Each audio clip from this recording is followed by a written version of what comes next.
G'day guys. I mean, nobody ever asked for it, but I always find it fascinating to have a look inside fitters' utes just to see what their setups are like. Don't get me wrong, this is nowhere near finished, and this canopy will be coming off this ute at a later stage because I'm looking at running a trailer, but this is sort of the current setup I run. I just thought I might put it up here for shits and giggles. Anyone that's interested in running a canopy as a field ute for diesel fitter, this is the sort of setup I've got. Now, this canopy was a trial run for me. I had a couple of guys that were interested in running a canopy, didn't know how they wanted it set up, so I bought one, put one on my ute, and tried to lay it out. This is like the third or fourth time I've swapped everything around, so it's a work in progress, but I think I got it pretty well figured out for the next one now. So I left a bit of a gap here, and I put all my big bars. You'll see that in the other side. Fire extinguisher for sight. I've lost a wheel chock, of course. A jack and stand. That's my water at the moment because I don't run an under tray water tank at the minute. This tray is being swapped out for a ROPS tray. I need it to be able to run on site. Jumper leads, big battery cables. So these are all sort of O-ring kits, and the big blue one's a hydraulic pressure test kit. But I've got big Titan drawers, which I find are quite handy. I've got kits up the front there. I think there's a puller kit and a nutsert kit. I've got heaps of consumables and stuff, and then 3/4 drive socket set. Other odds and ends in here. They seem to be handling the weight quite well for what they are. And then the other drawer is all my big spanners. I've got more kits up there. There's a puller kit, big torque wrenches are in there. There's a spare manual grease gun. I usually run grease cartridges in there. I'm running very low at the moment. Gloves and stuff. Actually, in this steel box at the back here, I run my lifting gear. So I've got some straps I've got to put back in it. There are a couple of kits in there, like Deutsch plug kits. I think I've got fuse kits in there, and I don't mind running it like that because this whole top section slides out, which makes it really easy to get to it. And then this side, I've just got verniers, step drills, gloves, files, a big set of files, a little set of files, and then hammers, punches, drill bits, taps. I don't run many taps. There is a tap kit in there as well at the bottom, and then this is a drawer just full of extra stuff. Everyone has a random stuff drawer. That's mine. And all my Milwaukee gear. I run all Milwaukee. I just find it easier than trying to chase around looking for multiple batteries and chargers and everything else. Drain tray with funnel. That's all my rubbish at the moment. I haven't had a chance to go past anywhere to throw it out. Got 20 litre drum pump in there. Oh, that's actually going to go back in that box. 500 kilo come along. I've got a 1.6 in there as well. And come around the other side. So I've got 3/8 drive socket set. That's a good one. Blue Point do a really good one. They're impact sockets, and that's my electrical box. I've got all my crimpers, all that sort of stuff in there. That one there is a what's that one? That's a thread repair kit. 2 brake clean bottles.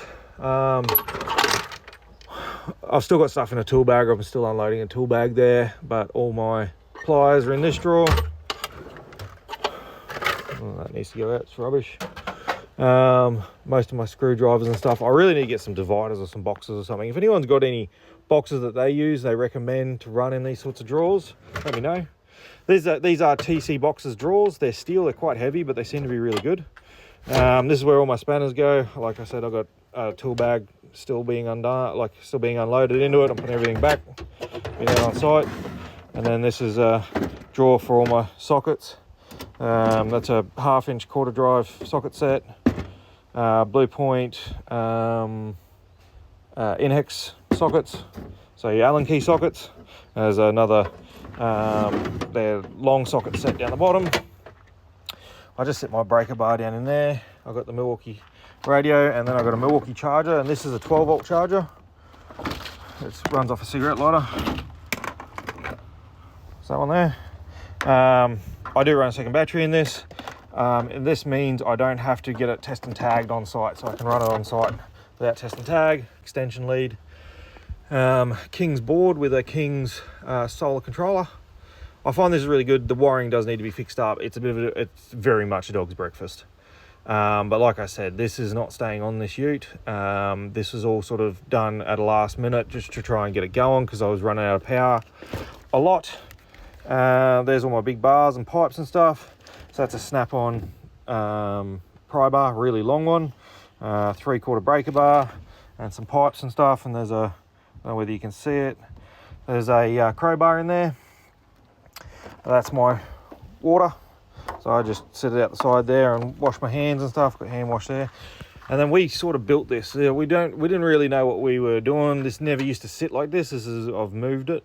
But when I go to New South Wales, I basically live out of this ute, and I find if I come off night shift and they didn't book me camp or something, and I travel home because I carry a swag, this gives me the ability to be able to cook. So I do take the butter bottles out before I go on site, but there's butane bottles in there. There's a butane cooker in there, a little fan for the swag, a few other bits and pieces in there, frying pans. There's a campfire in there. This is where I keep most of my food and stuff. And then up the top, this King's is a full cutlery set with plates and everything. I actually take that with me when I go camping. That is a really awesome bit of kit. I do like this board. The wiring does need to be fixed up. It needs to be tidied. It's been chopped and changed when I've moved things around, so that's why it's a proper dog's breakfast at the moment. I run 100 amp hour King's lithium battery behind the back seat of the ute. So the battery stays behind. And there's the Red Arc BCDC for it. I've got a King's awning on it and a big 220 watt solar panel. It's filthy at the moment. I thought I'd clean up the inside before I go and take her for a bath. Everything's there. Sorry about that, guys. My son come out and give me a super duper, I think. It is. Gotta love that. And I actually run a fridge. I don't know whether you can see it, but I got a 40 litre angle on the back seat. I don't normally run a 40 litre. I did for this round because I brought the family up with me. I normally have I think it's a 22 litre angle. So yeah, that's basically the setup. It's a TC Boxes canopy. I really like it. It's a lift on, lift off setup, and I do actually have the legs and use the legs on like fairly regularly. The only thing I would change would be get one with a back door in it and run those big drawers, one on top of the other in the back, and have it come out the back door. Other than that, it works really quite well. It is a very heavy setup. I do carry a lot of gear. I am missing some stuff. I've got between these drawers in the back here, there's a rag bag, there's brake clean, a few other bits and pieces that I use. I do carry a chair with me. But yeah, that's it. Nothing special. It does the job. I do have plans to do a better one. I'll probably go to a 600 or 800 mil canopy and put this canopy on a trailer, just to try and take some of the weight off the back of this ute. So yeah, if anyone's got any questions or suggestions on how to make it better, please feel free to shoot me a comment or send me a video or something. I'd love to hear it. And anyone else with a field service setup, please by all means tag me in a video or send me a video of it. I love seeing this sort of thing. Always looking for new ideas on how to make things better. So anyway, thanks guys.